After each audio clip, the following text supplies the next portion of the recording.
ভাই ধরেন। ভাই আমার কাছে তো ভাঙটি নাই। আচ্ছা ঠিক আছে, আমি তাহলে ভাঙটি করে লয়ে আহি। আচ্ছা ठीक है। ভাই চুল কাটা যাবো। ভাই যাবো, বসেন।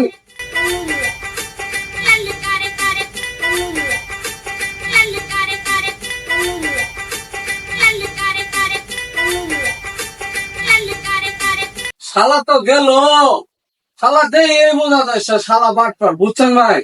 একটা কাস্টমার লোকে বলে একটা চুল কাটলাম সাথে সময়, শালা তো টাকাটা বড় টাকা দিছে, এই যে ভাঙটি করবার গেছে শালা এনে শালা দেখে বোঝা গেছে শালা বাটপার।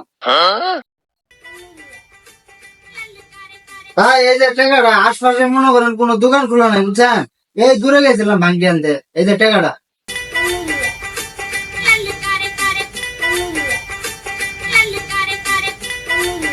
ভাই টাকা দেয় 100, আমার তো 50 টাকা দিলে হয়েছে। আমার 50, আমার ছোট ভাই 50।